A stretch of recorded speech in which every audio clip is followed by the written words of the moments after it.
Hello friend, কেমন আছো সবাই?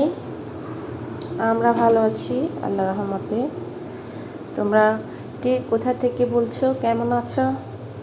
দেশের পরিস্থিতি ভালো নাই, বাংলাদেশের পরিস্থিতিটা ভালো নাই, এজন্য মনটাও ভালো নাই, তাই ভিডিও দিচ্ছি না, ভালো লাগছে না।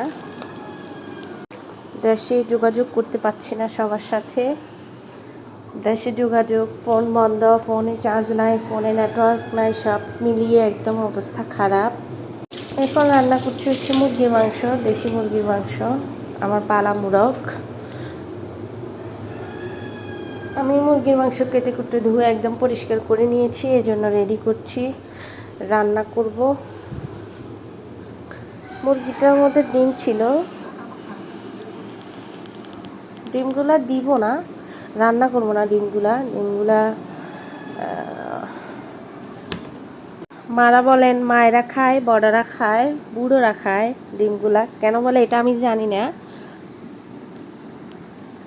রান্না করার সময় আমাদেরকে দিত না, বুড়োদেরকে দিত, আর বড়রা খেয়ে ফেলতো ডিমগুলা। এটা আসলে এখনও জানি না যে আসলে ডিমগুলা আমাদেরকে কেন দিত না খেতে।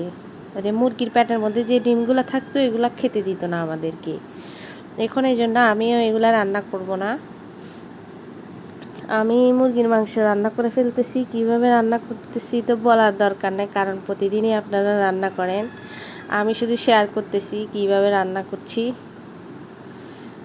আমি আজকে মশলা ছাড়াই মুরগির মাংসগুলো দিয়ে দিয়েছি। তারপর পরবর্তীতে একটু তেলের মধ্যে কষিয়ে নেওয়ার পর, যেহেতু মুরগির মাংসের মধ্যে অনেক তেল চর্বি আছে, এগুলো বের হয়ে যাওয়ার পর তারপর আমি মশলাটা দিচ্ছি।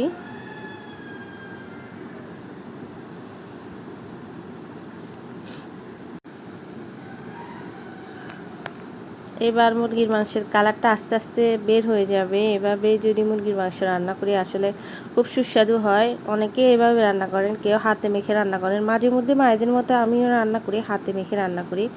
আমার কাছে হাতে মাখিয়ে যদি রান্না করি, তেল, পেঁয়াজ, রসুন, আদা এগুলো যদি একসাথে দিয়ে দিই রান্না করার সময়, খেতে খুব দারুণ লাগে।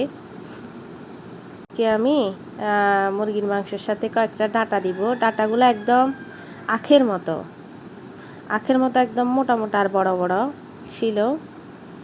এই যে দিচ্ছি, 4-5টা দিচ্ছি, বেশি দিচ্ছি না। বেশি দিলে আবার ডাঁটার স্বাদটা হচ্ছে যে স্বাদ থাকবে না, মুরগির স্বাদ ডাঁটার মধ্যে চলে আসবে। এই জন্য মুরগির থেকে কম দেওয়ার চেষ্টা করছি ডাঁটাটা। সবজি যদি বেশি হয়ে যায় মুরগির মাংসের থেকে, তাহলে স্বাদটা আর মুরগির মাংসের মধ্যে থাকে না, এটা জানি। স্বাদটা চলে আসে, যে সবজি যেগুলো দেওয়া হয় সেগুলোর মধ্যে স্বাদটা চলে আসে। এই জন্য যতটুকু পারছি কম দেওয়ার জন্য সবজি।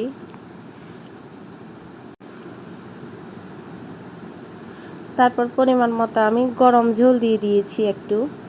তারপর আমার রান্না কমপ্লিট হয়ে গেছে। এই যে এরকম হয়ে আসছে। আমি একটু ঝোল ঝোল করে রান্না করব, কারণ দেশি মুরগি ঝোল ঝোল করে রান্না করলে খুব ভালো লাগে খেতে।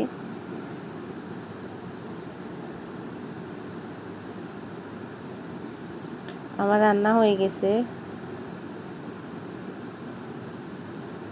ভালো লাগলে লাইক কমেন্ট শেয়ার করবেন। ভালো থাকবেন, সুস্থ থাকবেন।